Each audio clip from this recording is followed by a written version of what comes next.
샬롬 이목사입니다. 일주일 동안 평안하셨는지요? 11월 13일입니다. 내일 모레면 벌써 추수감사 주일입니다. 지난 1년을 돌아보면 감사의 것들이 어느 해보다 더 많았던 것 같습니다. 코로나 확산 가운데서도 교회 식구들 아무도 확진자가 생기지 않았습니다.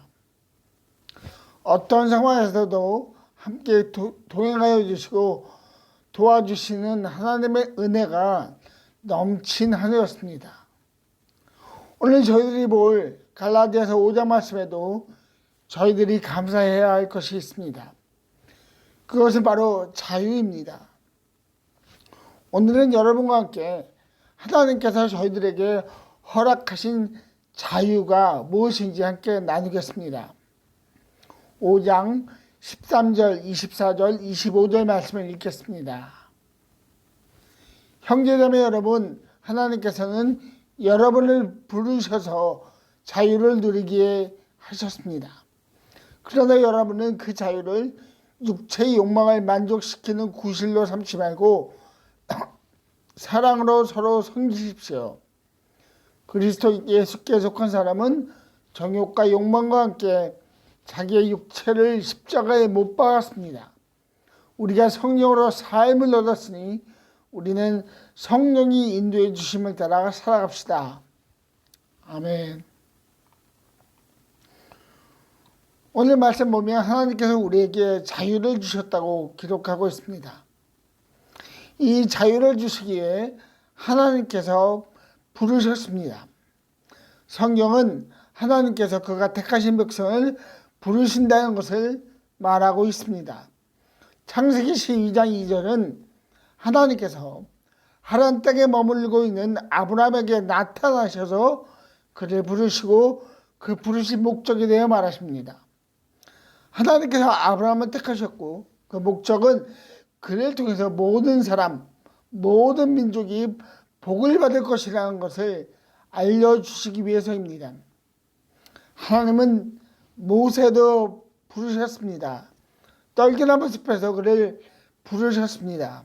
그리고 그가 할 일을 말하시는데 그가 이집트에서 고통받는 이스라엘 백성을 인도하여 하나님이 약속하신 땅으로 인도함으로 세우신 것을 하나님께서 모세에게 말하십니다.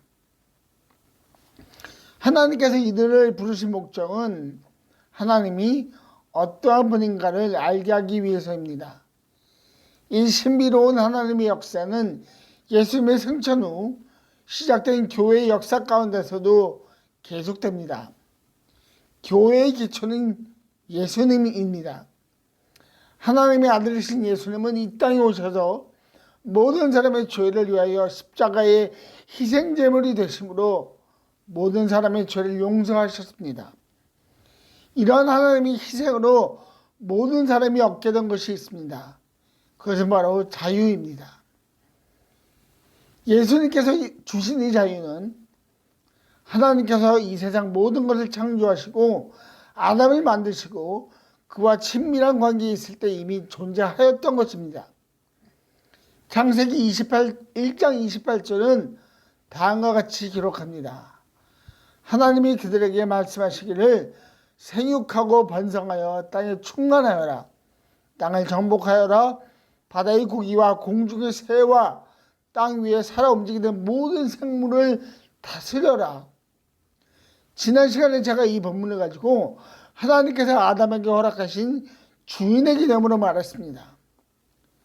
주인이기에 자유할 수 있는 것입니다. 그런데 이러한 자유를 가로막는 일이 일어납니다. 그것은 바로 탐욕과 유혹입니다. 죄의 결과로 죽음이 들어왔습니다. 죽음이 들어왔다는 것은 자유가 없어졌다는 것입니다. 하나님과의 친밀함으로 만들어진 자유가 사라졌습니다. 예수님이 오시기 전까지 이 자유는 계속해서 사라진 상태였습니다. 사람들은 자유를 찾고 싶어도 그렇게 하지 못했습니다. 왜냐하면 사람이 힘으로 이 자유를 찾지 못하기 때문입니다. 그러나 하나님은 이 자유를 돌려주시기 위해 그분의 아들 예수님을 이 땅에 보내셨습니다. 십자가의 죽음과 부활로 그분은 자유함을 선포하셨고 그를 믿는 모든 사람에게 자유함이라는 선물을 주셨습니다. 그렇다면 예수님께서 주신 자유는 구체적으로 무엇일까요?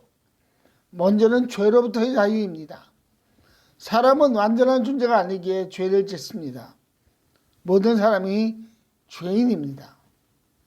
하나님께서 사람을 만드실 때 그분의 형상대로 만드셨기 때문에 하나님을 알지 못하는 사람들도 무엇이 옳은 것이고 무엇이 잘못된 것인가를 압니다. 그리고 그 잘못된 것에 대하여 죄에 대하여 분노하기도 하고 자책하기도 하고 그것을 극복해 보려고 노력도 하지만 결국 실패합니다. 하나님께서 이러한 사람들의 모습을 정확하게 알고 계십니다. 그리하여 죄에서 자유할 수 있는 방법을 계획하셨습니다. 예수님에 대한 이야기입니다. 그로 인해 사도 바울은 에베소서 1장 7절에서 다음과 같이 말합니다. 우리는 이 아들 안에서 하나님의 풍성한 은혜를 따라 그의 피로 구속 곧 죄 용서를 받게 되었습니다. 저희들이 잘 아는 말씀입니다. 이 말씀 가운데 하나님의 풍성한 은혜라는 부분을 함께 생각해 보려고 합니다. 풍성한 은혜의 하나님. 죄 있는 사람은 죄인인 것을 알면서도 계속 그 속에 머물러 있습니다. 성경의 많은 이야기들은 하나님을 떠난 사람들의 모습을 말하는데 그들의 특징은 수고와 저주입니다. 그러나 하나님께서는 사람들의 추악한 죄의 모습을 기억하지 않고 있는 그대로, 있는 모습 그대로 하나님 앞으로 돌아오기를 바라십니다. 예수님을 마음에 영접하기를 원하십니다. 그리고 영접한 다음에 하나님의 아들이라는 특권을 주시고 하나님의 자녀라는 특권을 주시고 진정한 자유를 허락하여 주십니다. 다음으로는 죽음으로부터의 자유입니다. 모든 사람은 죽습니다. 죄의 모습 때문입니다. 누구도 예외일 수가 없습니다. 그러나 한 개인의 죽음 앞에 서 있는 사람들의 모습을 보면 그가 자유한 자인지 그렇지 않은 자인지 알 수 있습니다. 제가 지난주 금요기도에 잠깐 나누었는데 신학교 시절 존경하는 교수님이 계셨습니다. 겸손하게 학생들을 섬기셨고 때로는 엄하게 혼내기도 하시고 목회의 어려운 부분들에 대해 예수님의 마음으로 권면하셨던 분입니다. 아직 젊으신데 6주 전에 코로나에 걸렸다고 페이스북에 사모님이 기도 부탁을 한다고 올리셨고 투병 끝에 하나님 품에 안겼습니다. 사모님과도 개인적으로 알기에 제가 위로의 말을 전하면서 천국에서 봅시다 라고 적었습니다. 마음이 굉장히 힘들었는데 천국에서 봅시다 라는 단어를 쓰면서 생각을 해보았습니다. 죽음 앞에서 다시 보자가 쓸 수 있는 이 마음은 무엇일까? 생각해보니 이 단어 자체가 은혜인 것을 깨달았습니다. 단순히 슬픔이나 애통함이 아니라 다시 만날 그 하나님의 나라를 같이 걸어간다는 생각을 하니 마음이 훨씬 가벼워졌습니다. 예수님께서 십자가에 죽으심으로 그리고 부활하심으로 우리는 자유하게 되었습니다. 그리고 그 자유는 하늘나라에 대한 소망으로 바뀌게 되었습니다. 그래서 죽음이 새로운 소망이 된 자유를 준 것입니다. 모든 사람은 자유를 원합니다. 하나님께서 그분의 형상대로 사람을 창조하셨을 때 하나님은 모든 사람에게 자유를 주셨습니다. 그러나 그 자유는 아담과 하와의 범죄함으로 사라졌습니다. 그러나 그 사라짐은 영원한 것이 되지 않았고 예수님의 십자가의 사건을 통해 다시 회복되었습니다. 그리하여 예수님을 믿는 사람들에게 자유를 누리는 특권을 주셨습니다. 우리는 이 자유를 권리가 있습니다. 이 권리는 그 누구도 빼앗지 못하고 그 누구도 건드릴 수 없습니다. 하나님께서 이와 같이 우리에게 자유를 주셨는데 그 목적은 하나님을 더욱 친밀하게 알기 위해서입니다. 그래서 하나님이 사람과 더욱더 친밀한 관계에 있기를 원하시지만 연약한 사람의 모습은 이러한 하나님의 놀라운 계획을 완전히 이해하지 못합니다. 그리고 왜곡합니다. 자기 마음대로 해석합니다. 그 왜곡으로 남에게 잘못의 이유를 전가합니다. 하나님께서 아담이 혼자 있는 것을 불쌍히 보셨습니다. 그래서 그를 돕는 사람을 만들어 주십니다. 범죄하기 전에 아담은 하와를 보고 나서 이렇게 고백합니다. 이제야 나타났구나 이 사람. 뼈도 나의 뼈, 살도 나의 살. 참 멋진 고백입니다. 이 고백 안에 자유가 있습니다. 하나님께서 허락하신 자유를 아담이 선포한 것입니다. 그런데 그가 범죄한 이후에 다음과 같이 말합니다. 하나님께서 저와 함께 살라고 짝지어준 여자, 그 여자가 그 나무의 열매를 저에게 주기에 제가 그것을 먹었습니다. 이 아담의 말에는 자유가 없습니다. 그 이유는 육체의 욕망을 만족시키는 것으로 인한 두려움이 있기 때문입니다. 그는 분명히 자신이 잘못한 것을 알았습니다. 그러나 하나님께 불평합니다.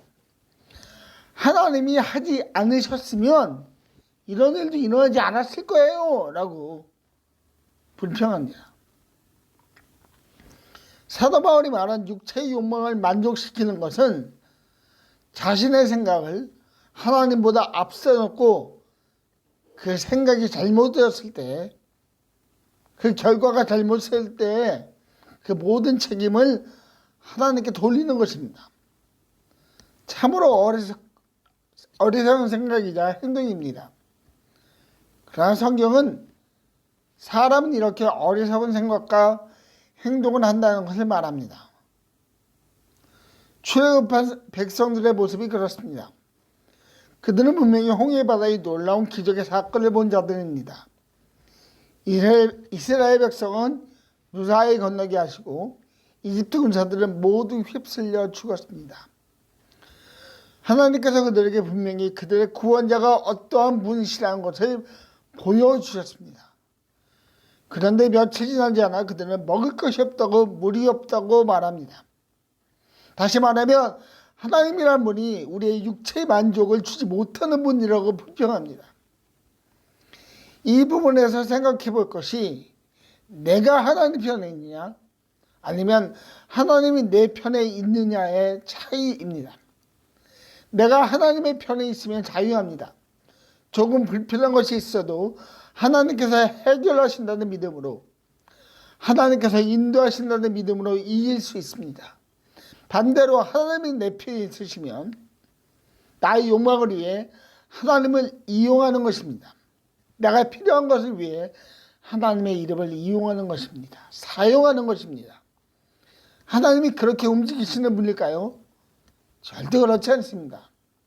하나님께서 우리에게 주신 자유의 목적은 하나님을 더 가깝게 하라는 겁니다. 그러나 갈라디아서 성도들 중에 이 놀라운 하나님의 섭리를 오해한 자들이 있습니다. 안타깝게도 소위 그리스도인이라고 불리는 사람들 중에도 이 하나님의 섭리를 오해하고 자신의 방식으로 하나님으로부터의 자유를 누린다고 생각하는 사람이 있습니다. 그러나 이것은 핑계입니다. 하나님 앞에서 정직하지 못한 회피이자 도망입니다. 그리스도인들은 하나님 앞에서 회피하거나 도망하면 안 됩니다. 그렇다면 이런 왜곡으로부터 안전할 수 있는 방법은 무엇일까요? 25절은 다음과 같이 말합니다. 우리가 성령으로 삶을 얻었으니 우리는 성령이 인도해 주심을 따라 살아갑시다. 성령의 인도하심을 따라 살아야 합니다. 성령님을 의지하여야 합니다. 성령은 우리의 변호자이고 그분은 우리를 돕고 가르치고 중지하기 위하여 보내신 분이십니다. 그분께서 우리에게 그분의 길을 보이시고 말씀하십니다. 신학교 시절 다운타운에 갔다가 돌아오는 길에 히스패닉들이 모여 사는 동네를 지나게 되었습니다. 정오 시간인데 길거리를 방황하는 초등학생들이 보였습니다. 집으로 돌아오는 길에 계속 제 마음에 부담이 생겼습니다. 그래서 차를 돌려서 그 마을로 들어가서 친구들을 만나고 가족들을 만나며 복음을 전했습니다. 하나님께서 주시는 감동이 있습니다. 마음에 부담이 있습니다. 그 감동과 부담은 성령님이 우리에게 말씀하고 있다는 증거입니다. 그 순간 우리는 그 감동과 부담에 순종해야 합니다. 이 방법이 육체의 욕망을 만족시키는 구실로부터 자유할 수 있는 유일한 방법이라는 것을 기억하시기 바랍니다. 하나님께서 허락하신 자유에 대한 인간적인 오해를 미리 방지하는 것입니다. 성령의 인도함을 받는 것입니다. 하나님은 모든 믿는 사람들에게 마음에 감동을 주셔서 하나님의 방법을 드러내십니다. 성령께서는 언제나 정확하게 말하십니다. 우리가 성령의 음성에 귀 기울이고 성령의 인도하심에 눈을 고정하면 쉽게 하나님의 방법에 대해 알 수 있습니다. 하나님을 가까이 하십시오. 하나님의 음성에 귀를 기울이시고 하나님의 인도하심에 눈을 고정하는 성도님들이 되십시오. 우리는 자유인입니다. 하나님 안에서 자유인입니다. 세상 속에서 자유인이 아닙니다. 하나님 안에서 자유인이라는 것은 오직 하나님의 방법 안에서만 자유한다는 것입니다. 그 방법은 바로 예수님을 통한 구원으로 자유하게 된다는 것입니다. 그 자유함을 주신 하나님을 찬양하십시오. 그리고 날마다 성령님과 동행함으로 이 소중한 자유를 누리시는 우리 미랄교회 성도님들 되시기를 주님의 이름으로 축복합니다. 기도하겠습니다. 아버지 하나님 감사합니다. 저에게 진정한 자유 주셨으니 감사합니다. 구원의 자유, 죄로부터의 자유, 죽음으로부터의 자유 허락하여 주신 주님 감사합니다. 그러나 하나님 우리가 연약하여 때로 이 자유를 우리의 육체의 욕망을 만족시키는 구실로 삼을 때가 있음을 주 앞에 고백합니다. 하나님 그것을 하지 않기 위해 날마다 순간순간마다 더욱더 성령님의 귀를 기울일 수 있는 성령이 인도하심에 민감할 수 있는 우리 모든 미랄교회 성도님들 될 수 있도록 축복하여 주십시오. 주님 감사합니다. 예수님의 이름으로 기도하였습니다. 아멘.